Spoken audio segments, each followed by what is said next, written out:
My friends, new and old ones, greetings from Bulgaria. I'm Volk and I welcome you to a special mini-series of lore videos.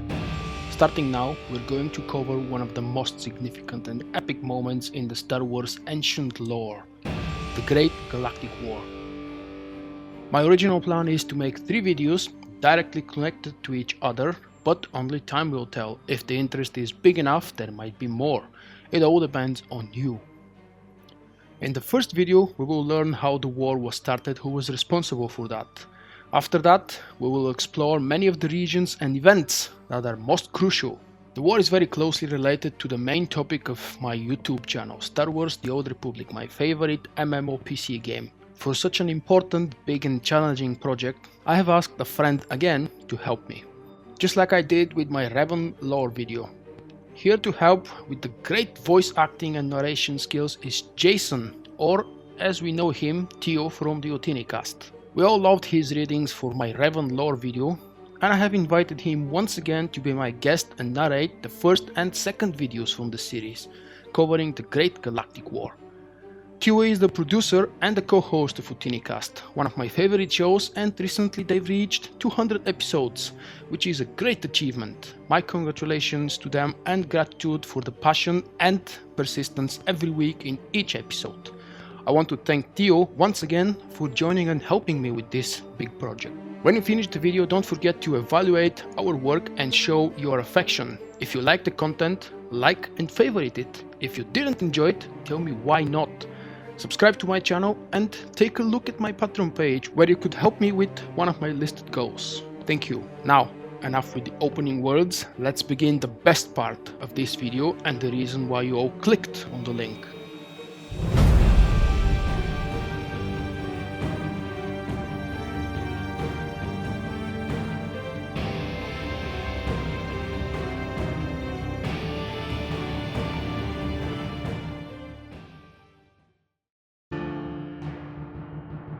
The Great Galactic War, known as the Great War during the conflict and in the years afterward, was a war between the Sith Empire and the Galactic Republic between 3681 BBY and 3653 BBY, lasting for a total of 28 years.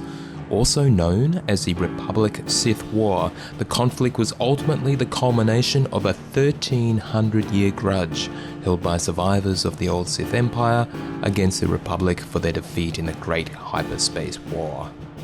The war would cost countless lives and devastate worlds from the core to the rim, as well as having dramatic galactic consequences otherwise. The Republic economy was shattered, and roughly half the galaxy would end up under Sith dominion, and the Jedi Order would withdraw from the galactic capital to establish a new home on their ancient home world. But it would not ultimately be conclusive. While a strategic defeat for the Republic, the end of the war left both powers standing, engaged in an undeclared conflict for supremacy on numerous disputed worlds.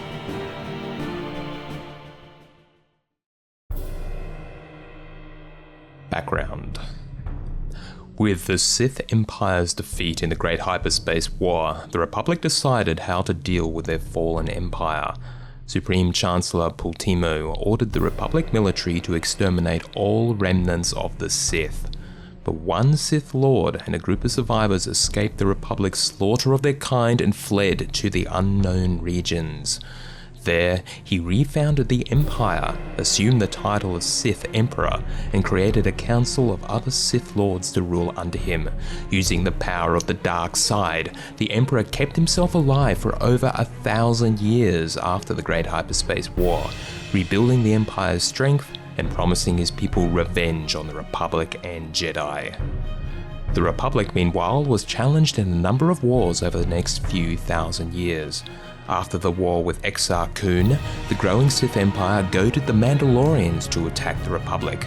A group of Jedi, led by Revan, soon joined the Republic forces in their war against the Mandalorians. During the war, Revan travelled to the ancient Sith Academy on Malachar V, where the final battle of the Mandalorian Wars would later take place.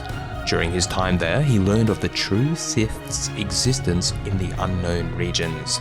He then used a Rakatan artifact to start a war with the Republic to prepare for the Sith Empire's invasion, resulting in the Jedi Civil War. The Republic was also burdened by the upheaval of the Khan's disorders. The Sith Emperor had ordered preparations for an invasion of the Republic as early as 3954 BBY, nearly 3 centuries before the war began. 4 years later, these initial plans were delayed thanks in large part to the efforts of the legendary redeemed Jedi, Revan. But the Empire would not be dormant in the following years. The Emperor's war preparations continued nonetheless, with only the timing of invasion postponed. 2.5 centuries of military build-up would happen before a shift to direct preparations for invasion. After such a lengthy build-up, the Sith fleet had grown to enormous numbers, and now Imperial agents had begun to operate in secret, arranging alliances both within and outside of Republic space. Imperial operatives were successful in securing an alliance with the Chiss Ascendancy, as well as installing puppet governments in key positions in the Republic's Outer Rim systems. Before a shot had been fired, the Empire had already secretly brought the Belkaden, Ruria, and Cernpidal systems of the Delombian sector under its control. These would prove to be vital assets for the Empire in the early days of the war. As invasion drew nearer, the Imperial Navy's war games would reach fever pitch. Military exercises became a daily event. On the eve of the war, the Imperial fleet gathered in key staging locations just outside Republic space, and in the year 3681 BBY, the Sith Emperor ordered the invasion of the Republic.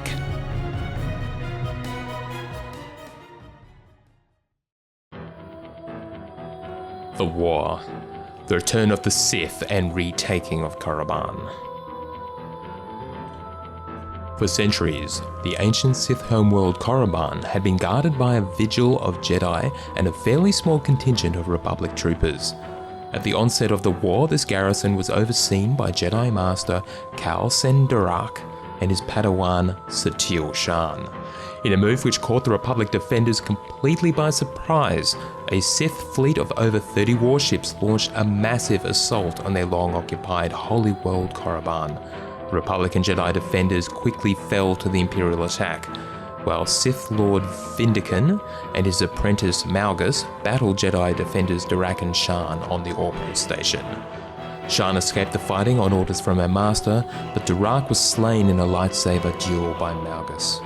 With a minimal effort due to overwhelming force, Korriban was captured by Imperial forces and brought under Imperial dominion once more. The attack was so successful that an extended period of time passed before the Jedi Council even learned of Korriban's loss.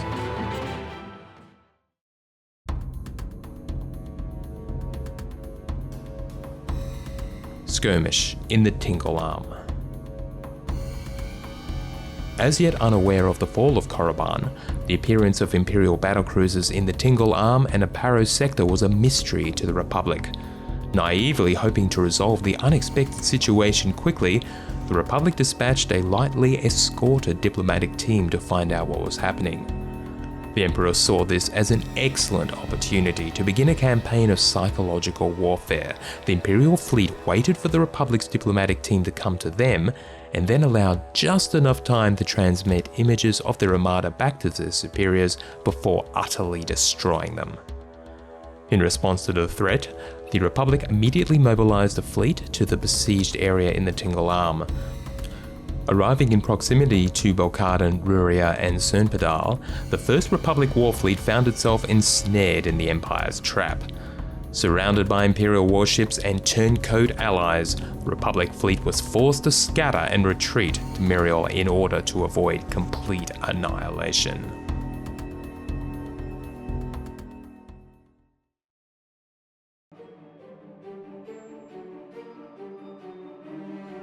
Destruction of the Sluice Van shipyards.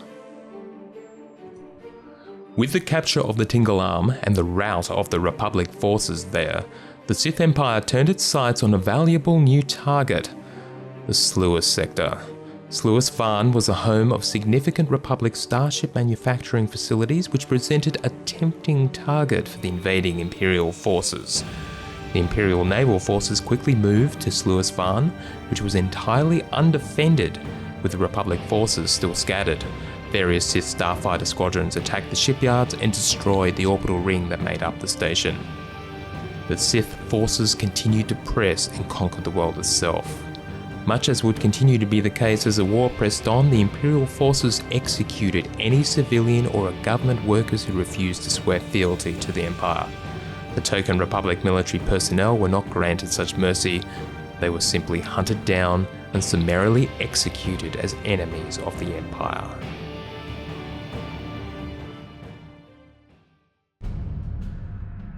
This is the end of part 1. I hope that you have enjoyed this video, and if you definitely did, be sure to mark it as your favorite, like it and share it with other people. If you wish to support me, there are a number of ways to help me. You can become my patron on patreon.com. Thank you very much for watching. I will see you with the next one. Bye bye.